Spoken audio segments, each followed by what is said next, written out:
This level is in many ways, in my opinion, the most sort of evolved from the standpoint of gameplay mechanics in the game. We do some really crazy things with the camera, like when you're sneaking around the edge and the icicles are falling at you, where we've constrained the player to a simple decision-making process, being left or right with the danger coming down on them. But because they're so constrained, you can do totally whack things with the camera and give you this image that you don't normally see in video games as a result. It's more cinematic, and it helps highlight the danger, in the case of this level, from the guards looking down on you when you sneak around the guard tower or the falling icicles.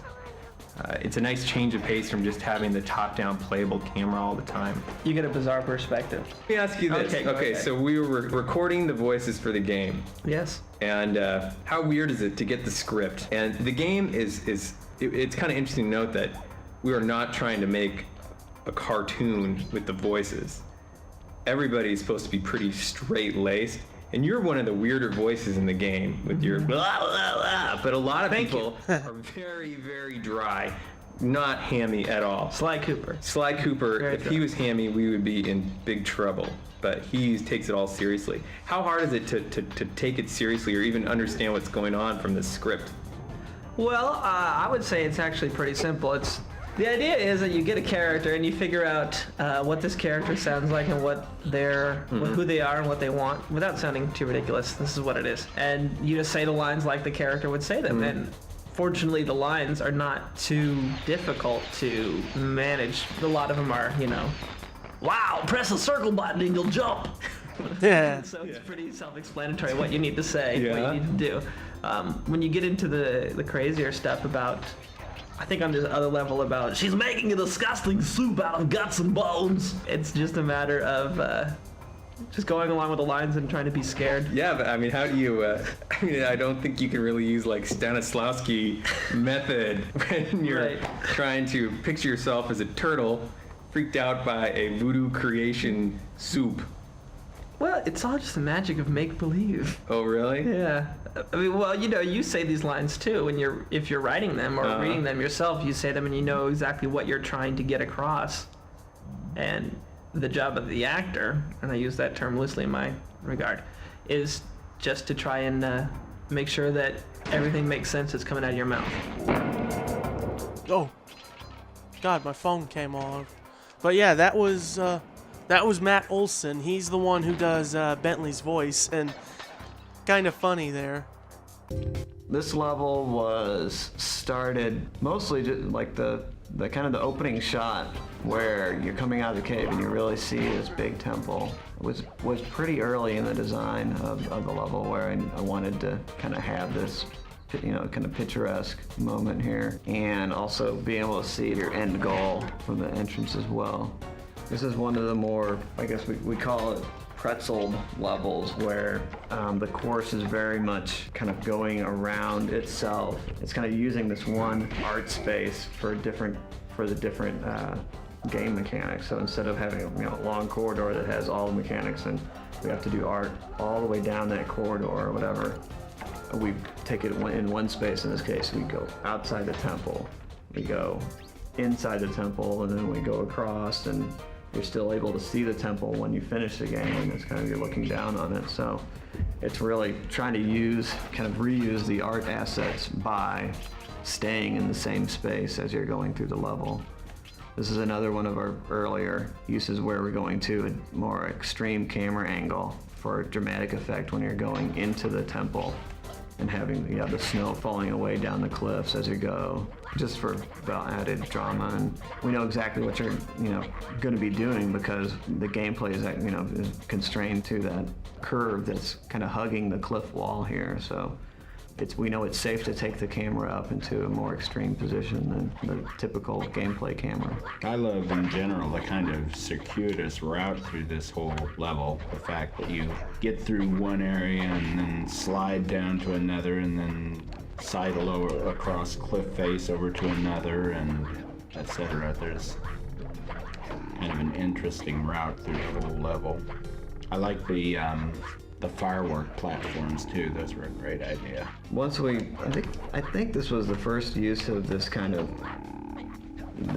use of lasers where it's really close. It's just close to the ground. It's not like sweeping across the whole hallway. It's creating this, this dynamically changing play area that when you first come up to it, it's like, oh, it's fairly intimidating because you see the glow on the ground. You see it's like this, it's constantly changing, but they're actually pretty easy to play. So it's kind of making things, for more inexperienced players, having them see a moment where it looks very dangerous and then getting through it successfully is something that is good because it gives them a sense of accomplishment. So that's the reason why it's just kind of this cool thing that's actually fairly easy to play through.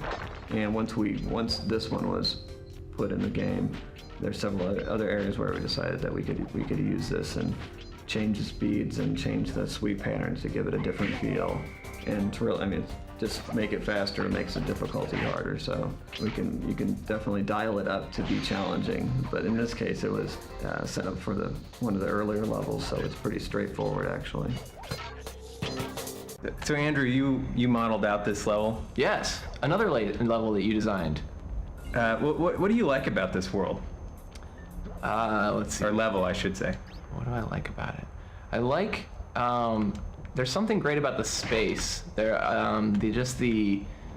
the fact that it's taking place, very quickly inside and then outside of these tall, narrow buildings, and that they form both the kind of foreground, sometimes the surroundings, and then actually the background, kind of the sideshow, the thing that you're looking at in the distance. So you're constantly seeing places that you've been before in the level from a distance, from a different vantage point, and I think that gives you this sense of continuous world more than some of the other ones maybe. That was definitely a goal with a lot of these snow levels, was to give you that inside-outside feeling. Right. And this level starts with something that we thought was going to be really difficult for players, which was you get up to this door and it's locked and there's no way to open it. And there are 2 open windows that you can go in, and it's pretty easy to overcome. And this level was actually made before the Paris level, but we had to test it and have people experience the frustration not being able to get through the door to know if it was gonna be okay or if it was gonna be too aggravating to include in the game. But that is a seriously simple mechanic that seems to reflect sort of breaking and entering. Right. And the whole level is like that. You're going in, you're going out, you're on top of roofs. Always entering through windows, doors. This level has a really bizarro laser grid on the floor. Right. And it's bizarro because there isn't a discernible pattern to how you're supposed to go through it. Right. You look at it and you think, okay, if I study this long enough, I'll see that I need to go left, left, right, left. Right. But really, there's none of that. You can stare at it for 45 minutes and you won't see the same thing again because it's all just slightly out of cadence with each other. Yeah. So you have to, right off, you just have to make it up as you go along. And once you get into the middle of it, it's pretty. There's, if you're really paying attention, there's enough time to adjust to what's going on. But it's great because you've got everything out of phase enough that it feels very almost random.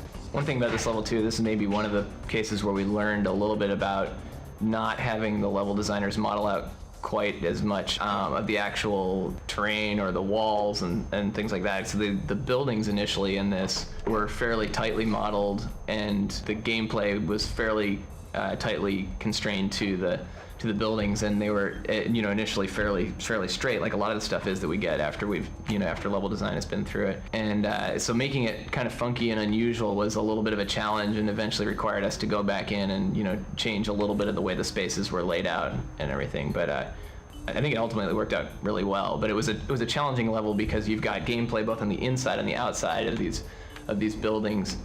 So the wall is very, in a lot of places we've got room to just push back the wall in places here and there, and in this one it was very tight and brought up its own unique challenges that I think a lot of the other ones didn't have.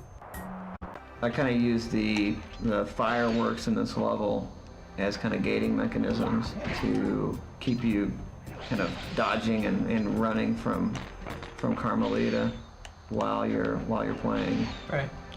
and also just to have bigger, kind of these big events during the game.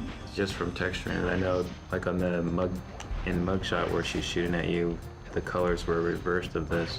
Like in this one, Sly Cooper's path is all cool, and where Carmelita's jumping around is where we kept the warm colors. But in the mugshot one, it's kind of reversed, where Sly's running on the warm path and she's jumping on the cool buildings. Yeah, doing her effect was kind of funny. She originally had a different, entirely different weapon, and we really wanted to kind of emphasize this stun gun feel, and it was interesting to try and tune because the color tones of the world in general were, you know, she appears in several places, and so it was finding something that had a little bit of, you know, it has this icy color, but also this sort of orange center to it, and that seemed to work best across the different levels. So was it your idea always to have it? Do you have other ideas besides that dragon, or was it? After I changed from the voodoo one, it was. I think Devin was the one that mentioned trying to see if we could do a dragon for it, and then which was good because, you know, for a Chinese dragon, you have that great shape that you could fold. I was able to fold it and shape it how I needed it for where she's gonna stand on and stuff like that. And then you put in all the legs and everything like that. Yeah, so they're, you know, we're trying to think of places on the dragon, you know, on the high and low points of the humps of the dragon, and then also the, you know, there are these kind of freestanding poles in the abyss of the, you know, the mist that you can see down there. That just having her stand in as many different places as possible made her feel really like she was sort of part of the world, but always just out of reach. Yeah, that's a big thing. You have to keep her on screen. Right. Keep her large enough to see her, and at the same time make it seem like you could never get to her. Right. So the you're not tempted closest to leap off the path to your death or something like that. One of the first drafts I did of it had a giant, like, panda Buddha statue, like, laying on his side where she was jumping on, and just wasn't the same. So I'm glad we went with the golden dragon. Never got to see that one. I tried to keep it away from people. It wasn't very good. All right, that is all of the commentary. I'm not sure if there's enough time, but we're gonna find out. Let's see those outtakes and commercials. I've actually seen some of these ads before, way back when. Oh yeah, I remember one of these.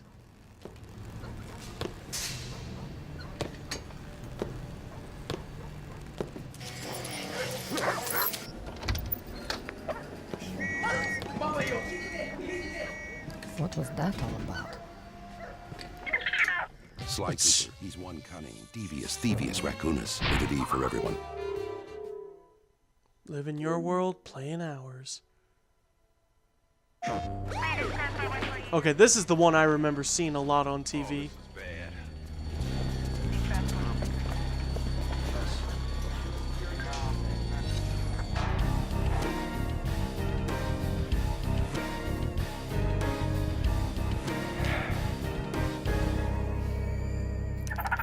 Sly Cooper, he's one cunning, devious, Thievius, Raccoonus. Rated E for everyone. Yep, that was the one I saw a lot on TV. It was that commercial.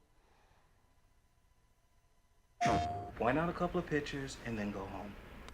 Anybody you recognize here? Nah. Huh? I don't hang out with animals, man. I don't. Which one is he? Does this ring a bell? Which one? You're sitting here lying to me, wasting my time. You're a liar, and I know you're a liar. Ask me here. Is it this one? How about that one, huh? Sly Cooper, he's one cunning, devious, Thievius, Raccoonus. I'm glad I've never seen that one. That one seemed a little harsh, if anything. Welcome to the commercial outtakes for Sly Cooper. He's one cunning, devious, Thievius, Raccoonus. He's also one pretty bad actor. Okay, camera's rolling and action. What was that all about? Okay, no. Can we get him to stop licking? Where's he going? Where's he going? Alright, can he look at the camera? Not at you? He's such a stupid raccoon. All right, he's chewing an egg or a... Is he gonna hurt her? Come back here. Oh, that's crazy. Move the stick. Okay, he's not supposed to eat the peanuts. Could someone get another raccoon in? Oh, this is bad. Okay, smoke. Okay, less smoke. All right, smoke.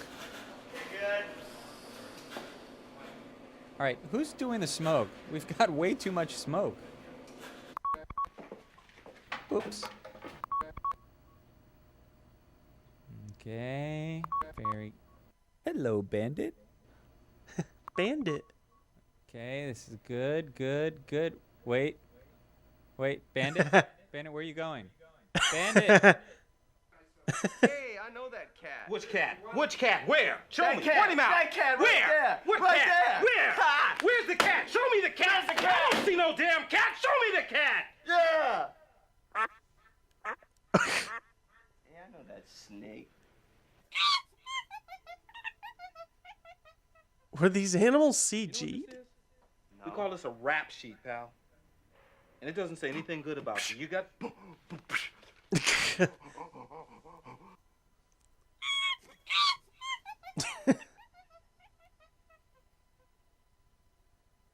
There's a lot of cops that would like to go home right...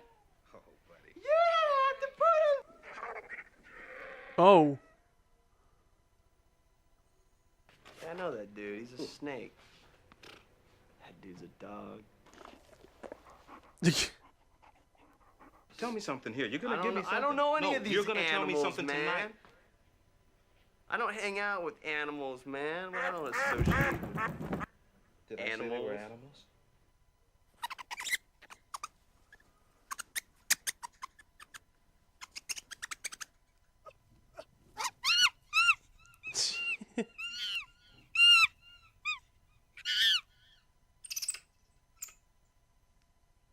Oh, that's it.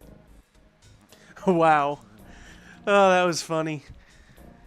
Okay, I'm just going to end it off here because this is turning out too long for all I know. That will do for this episode of Sly Cooper. As for what my next Let's Play will be, I'm not really going to give a hint. I'm just going to say it's a sequel. I'm not going to show an image or anything. It's a sequel to something I've already done. And you might know what it is. But that is it. And I will see you guys in my next Let's Play.